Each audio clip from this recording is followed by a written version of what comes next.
pada jam 05.30 menjelang maghrib tahun 1948. Sebanyak 266 rakyat di wilayah Cibingbing, Kuningan yang tak menyadari kedatangan Belanda dibantai. 200 rumah penduduk hangus terbakar. Sambil membagikan takbir, para pejuang kemerdekaan yang kebetulan berada di desa itu memberikan perlawanan semampunya, meski kemudian Syahid diterjang peluru Belanda.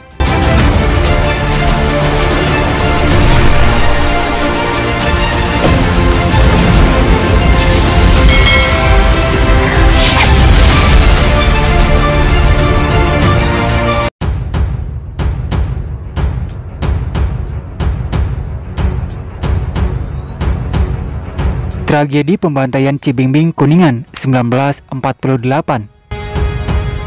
Pada jam 05.30 menjelang maghrib tahun 1948, sebanyak 266 rakyat di wilayah Cibingbing, Kuningan yang tak menyadari kedatangan Belanda dibantai. 200 rumah penduduk hangus terbakar. Sambil membagikan takbir, para pejuang kemerdekaan yang kebetulan berada di desa itu memberikan perlawanan semampunya, meski kemudian Syahid diterjang peluru Belanda. Dalang peristiwa pembantaian tersebut adalah pengkhianat bernama Atmo, seorang guru sekolah rakyat Antek, Belanda.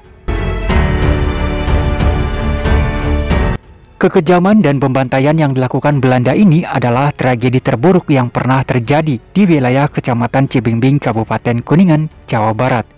Bahkan masih menjadi memori kelam bagi orang-orang yang berhasil hidup pada waktu terjadinya peristiwa pembantaian itu.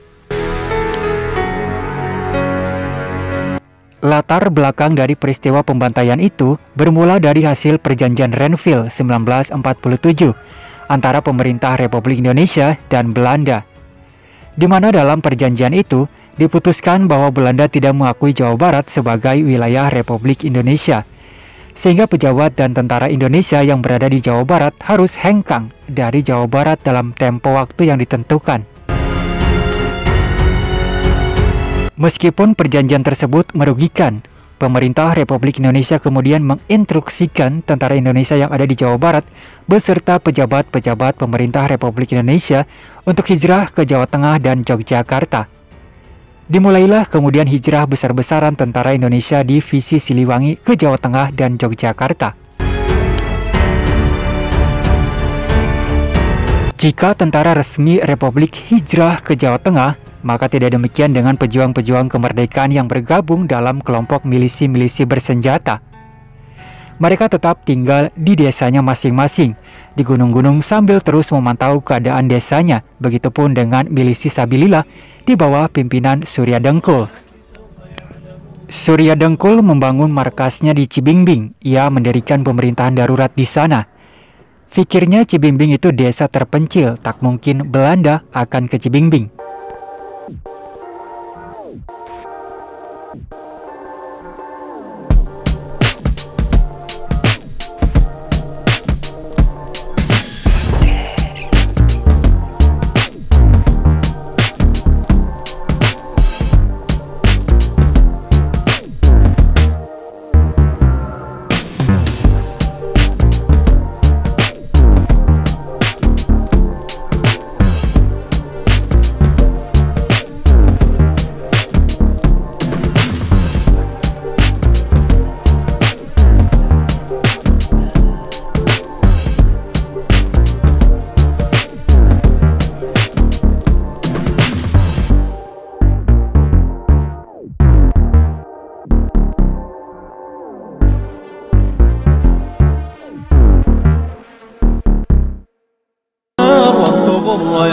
Melalui peraturan itu, rakyat diwajibkan mengumpulkan sebagian kecil hartanya untuk pemasukan kas desa yang bertujuan sebagai akomodasi penggerak pemerintahan desa.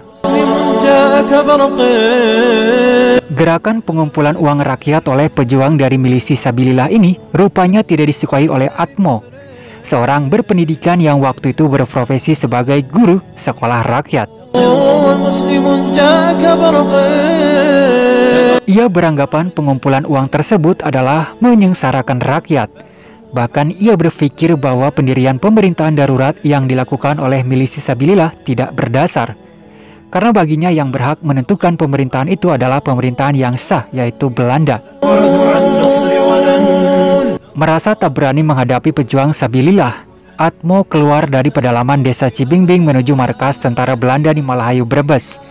Ia menginfokan kepada tentara Belanda bahwa di wilayah Cibingbing terdapat segerombolan milisi Sabilillah yang membuat pemerintahan darurat. Mendapat laporan dari Atmo tersebut, Belanda mengirimkan 2 kompi untuk melakukan penyergapan. Peristiwa tersebut terjadi pada 16 Februari 1948. Dalam upaya penyergapan itu, pasukan Belanda memberangkatkan 2 kompi yang terdiri dari 1 kompi serdadu Belanda dan KNIL, tentara Belanda yang anggotanya orang pribumi, menuju desa Cibingbing dengan petunjuk jalan bernama Walis dan Sarmin. Penunjuk jalan tersebut dikabarkan memahami seluk-beluk wilayah Cibingbing. Kedua kompi pasukan Belanda tiba di Cibingbing kira-kira pukul 5.30 dengan menggunakan rute jalan Malahayu Brebes, Kampung Tenjomaya, Desa Citenjo, Kampung Pasawahan, Desa Ciberem, Kampung Cisampih, Desa Cimara, Desa Ciangir, Kampung Cikamuning, Desa Cipondok.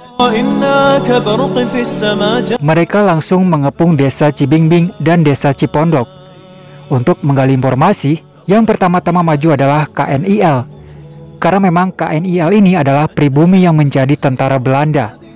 Kepada penduduk, mereka berbohong dengan mengatakan bahwa mereka adalah pasukan TRI, Tentara Republik Indonesia, yang ketinggalan hijrah ke Jawa Tengah, Yogyakarta, sehingga rakyat Kecamatan Cibingbing tidak merasa curiga. Baru setelah serdadu Belanda kulit putih muncul dan kemudian melakukan penyerbuan dengan cara menembaki setiap penduduk yang ditemui dan membakar rumah penduduk, rakyat sadar bahwa mereka adalah musuh, sehingga suasana menjadi sangat kacau balau. Banyak penduduk yang tidak sempat meloloskan diri dan menjadi korban pembantaian penembakan oleh serdadu Belanda.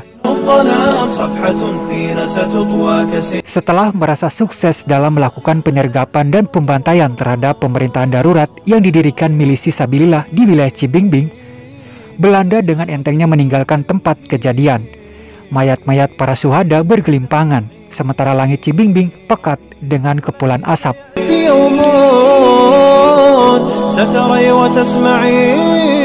Korban meninggal dan termasuk 2 orang yang hilang kemudian dapat diidentifikasi penduduk yang selamat. Mereka diketahui berasal dari berbagai wilayah yang berdekatan dengan Cibingbing, kini masuk desa-desa dalam kecamatan Cibingbing. Mereka berasal dari desa yaitu Desa Cipondok 175 orang, Cibingbing 75 orang, Citenjo 7 orang, Sindang Jawa 2 orang, Duku Badag 2 orang, Ciberem 2 orang, Ciangir 2 orang, dan Desa Cimara 1 orang.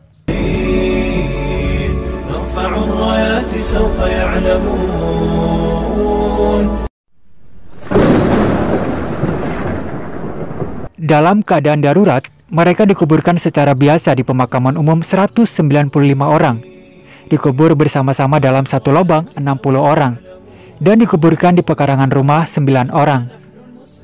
Pendataan korban yang teridentifikasi namanya sebanyak 190 orang, sedangkan sisanya 76 orang tidak diketahui namanya.